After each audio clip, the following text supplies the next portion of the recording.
कहानी शुरू होती है। मीनल जोशी जो कि एक सोशल वर्कर है हॉस्पिटल पहुंचती है क्योंकि उनके हस्बैंड की कल रात तबीयत खराब होने से उन्हें हॉस्पिटल में एडमिट किया गया है। अब दोनों बातें कर रहे होते हैं तो वहां पर खड़ी नर्स को देखकर मीनल जोशी को शीतल उड़ागे की याद आ जाती है।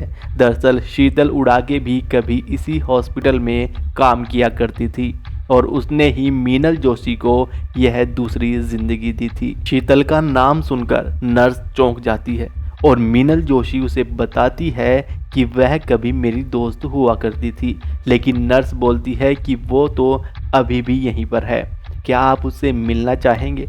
जिसके बाद वह मीनल जोशी को अपने साथ लेकर जाती है और जैसे ही दोनों एक कमरे में घुसते हैं तो सामने एक महिला बेड पर लेटी होती है। दरअसल यही शीतल उड़ागे है जो कि पिछले 37 साल से कोमा में है।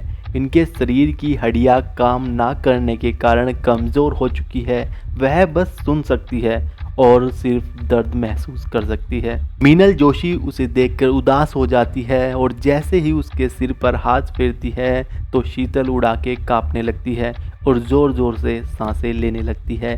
तभी नर्स जानकी उनके मुंह में कुछ दवाई डालती है और शीतल फिर से उसी हालत में पहुंच जाती है। ये वही नर्स जानकी है जो कभी शीतल उड़ागे की बेस्ट फ्रेंड हुआ करती थी। शीतल की ऐसी हालत देखकर मीनल जोशी रोने लगती है और अपने वकील को फ़ोन करती है और उन्हें कोर्ट में शीतल उड़ागे के नाम से मर्सी किलिंग का केस फाइल करने को कहती है।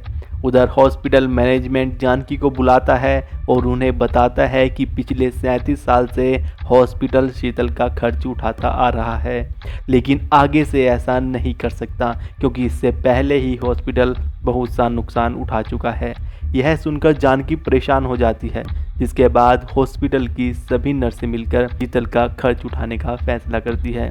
अब कहानी फ्लैशबैक में जाती है। ये है शीतल उड़ागे जो कि अपने परिवार से दूर मुंबई के एक हॉस्पिटल में नर्स का काम करती है और हमेशा सभी के साथ हर एक परिस्थिति में खड़ी रहती है, उनकी सहायता करती है। उसमें चाहे किसी की पैसों से सहायता करनी हो या किसी मरीज को सहारा देना हो। और यही कारण है कि हॉस्पिटल का सभी स्टाफ शीतल को प्यार करता है और उन्हें अपने परिवार का एक हिस्सा मानते हैं।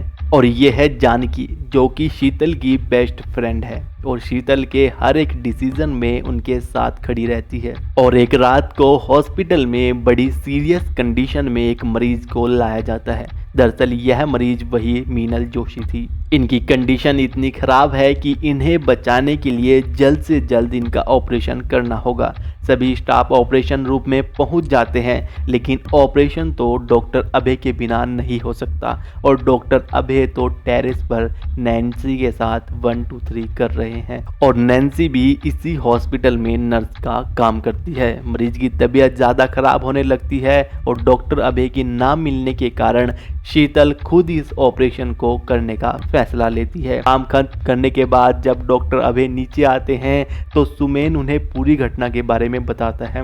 वह दौड़कर ऑपरेशन रूम में पहुंचते हैं और शीतल को वहां से बाहर कर देते हैं और उस मरीज की यानी कि मीनल जोशी की जान बच जाती है। लेकिन डॉक्टर अभय शीतल को धमकी देते हैं कि तुम्हें इस गलती की सज़ा ज़रूर मिलेगी और मैं मैनेजमेंट को बोल के तुम्हें इस हॉस्पिटल से फायर करवा दूंगा। लेकिन वो भी जानते हैं कि अगर शीतल ने उस समय वह कदम नहीं उठाया होता तो आज मीनल जोशी जिंदा नहीं होती। फिर जब रात को डॉक्टर अभय घर जा रहे होते हैं तो यश उनसे रिक्वेस्ट करता है कि प्लीज़ शीतल की शिकायत मैनेजमेंट से ना करें और आप भी तो जानते हैं कि शीतल की ही वजह से उस मरीज की जान बची है। दरअसल यश इसी हॉस्पिटल में सर्वेंट का काम करता है और शीतल को बहुत ही गंदी नज़रों से देखता है। एक बार तो सुमेन ने भी उसे इसके लिए टोका था कि वह बहुत शरीफ खानदान की लड़की है और उसके बारे में ऐसा वैसा करने की मत सोचना। और एक बार तो वह कैंटीन में शीतल की दोस्त गीता के पास ज़बरदस्ती जाकर बैठ गया और उसके साथ शीतल के बारे में ऐसी वैसी बातें करने लगा। यश ज़्यादातर हॉस्पिटल की लॉबी में खड़ा रहता था और शीतल का आने का इंतज़ार करता था और उसका पागलपन यहाँ तक था कि वह शीतल के गिरे हुए रुमाल को उठाकर टॉयलेट में जाता था और वहाँ पर उसकी खुशबू को सूंघकर हिलाने लगता था। और जब भी किसी को शीतल के साथ बातें करता देखता तो अंदर ही अंदर जलने लगता था। इधर मीनल और शीतल की गहरी दोस्ती हो जाती है और कुछ दिन के बाद मीनल के ठीक हो जाने पर उनकी हॉस्पिटल से छुट्टी हो जाती है। लेकिन उस दिन के बाद डॉक्टर अभय के दिमाग में बस शीतल के ख्याल चलते रहते हैं। वे हॉस्पिटल में हो या घर पर उसी के बारे में सोचते रहते हैं। और एक दिन डॉक्टर अभय शीतल को स्टोर रूम में बुलाते हैं और उसे प्रपोज कर देते हैं। फिर धीरे धीरे उनका मिलना और बातें करना शुरू हो जाता है और शीतल भी डॉक्टर अभय की ओर अट्रैक्ट होने लगती है। एक दिन जब डॉक्टर अभय के केबिन में वे दोनों अकेले होते हैं और मौके का फ़ायदा उठाकर दोनों फिजिकल हो जाते हैं, जिसके बाद डॉक्टर अभय शीतल को शादी करने के लिए बोलता है। लेकिन शीतल वहां पर कोई जवाब नहीं दे पाती और अगले दिन शीतल डॉक्टर अभय को शाम को 7 बजे हॉस्पिटल के नीचे मिलने को बुलाती है। अभय बताए गए टाइम पर आ जाता है और शीतल भी जल्दी से निकलने के लिए कपड़े चेंज करने चली जाती है। वह कपड़े चेंज करके निकलने ही लगती है कि पीछे से यश आ जाता है, जो उसके गले में मोटी चैन डालकर पीछे चाकू लगा देता है और उसे वहीं पर डेस्क झुका के चैन को मुंह से पकड़ लेता है और उसके साथ रेप करने लगता है। चैन को बार बार खींचने के कारण शीतल का गला घुटने लगता है और वह वहीं पर गिर जाती है।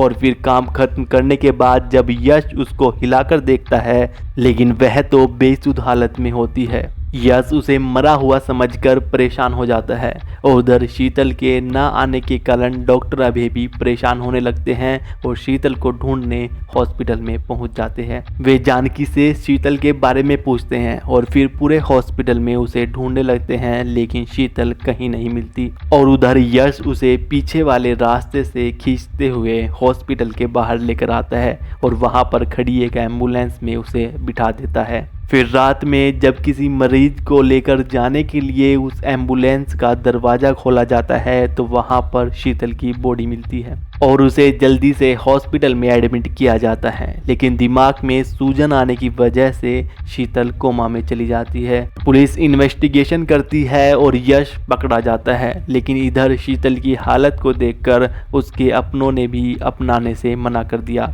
और उसके परिवार से कोई भी मिलने नहीं आता।